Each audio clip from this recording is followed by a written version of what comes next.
దేశ స్వాతంత్ర పోరాటంలో కీలక భూమిక పోషించింది చెరక. భారత జాతీయ పతాకంలో అశోక చక్రం కన్నా ముందుగా చెరకానే పొందిపరిచారంటే చేనేత ఔన్నత్యాన్ని అర్థం చేసుకోవచ్చు.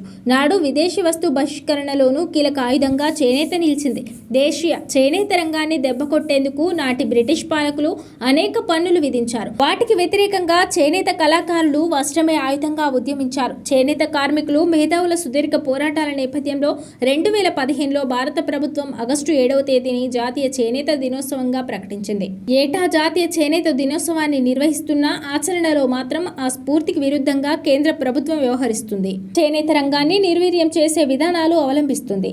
ఉమ్మడి రాష్ట్ర బడ్జెట్లో చేనేతకు కేవలం 100 కోట్లు కేటాయించేవారు. కానీ తెలంగాణ రాష్ట్రం ఏర్పడి కేసీఆర్ అధికారంలోకి వచ్చిన తర్వాత బడ్జెట్లో 1200 కోట్లు కేటాయించి చేనేత మరమగ్గాల పరిశ్రమ అభివృద్ధికి భారీగా నిధులు కేటాయించారు. చేనేత రంగం అభ్యున్నతికి, కార్మికుల సంక్షేమానికి అనేక కార్యక్రమాలు అమలు చేశారు. రైతు బీమా తరహాలోనే చేనేత కార్మికులకు 5 లక్షల బీమా కల్పించారు. చేనేత బీమాకు సంబంధించి ఒక్కో చేనేత కార్మికుడుకు జీఎస్టీ 828 రూపాయలతో కలిపి మొత్తంగా 5426 ప్రీమియం ప్రభుత్వమే చెల్లించింది.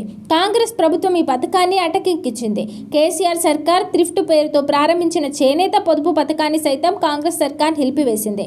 అంతేకాదు, రేవంత్ రెడ్డి అధికారంలోకి వచ్చిన తర్వాత చేనేత సంఘాలకు పావలా వడ్డీకి రుణాలను విడుదల చేయలేదు. చేనేత సహకార సంఘాలకు ఇవ్వాల్సిన మార్కెటింగ్ ఇన్సెంటివ్ ను నిలిపివేసింది. కేసీఆర్ హయాంలో బతుకమ్మ చీరలు, స్కూల్ యూనిఫామ్స్ కు సంబంధించిన వర్క్ ఆర్డర్లను చేనేత కార్మికులకు అప్పగించి వారికి ఉపాధి అవకాశాలను మెరుగుపరిచారు. కానీ కాంగ్రెస్ సర్కార్ ఆ విధానానికి స్వస్తి పలికింది. దీనిపై చేనేత కార్మికులు హైకోర్టుకు వెళ్లగా నామమాత్రంగా 20% మాత్రమే వస్త్రాన్ని కొనుగోలు చేసేందుకు సమ్మతించింది.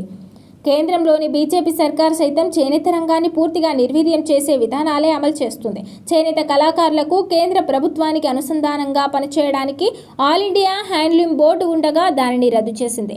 ఆ తర్వాత all India handicraft board, all India powerloom board, thrift fund come savings security పథకం, కార్మికుల కోసం ఉద్దేశించిన లాంబార్డ్ సాధారణ బీమా పథకం, మహాత్మా గాంధీ బునకర్ బీమా యోజన, హౌస్ కమ్ వర్క్షెడ్ పథకాలను రద్దు చేసింది. ప్రతి స్పిన్నింగ్ మిల్లు చేనేత కళాకారుల కోసం 40% చిలుపల నూలు ఉత్పత్తి చేయాలనే నిబంధన ఉండగా దానిని 15% కుదించి మరో దెబ్బ కొట్టింది. అన్నింటికి మించి చేనేత వస్త్రాన్ని జీఎస్టీ పరిధిలోకి తీసుకువచ్చి 5% పన్ను వసూలు చేస్తుంది.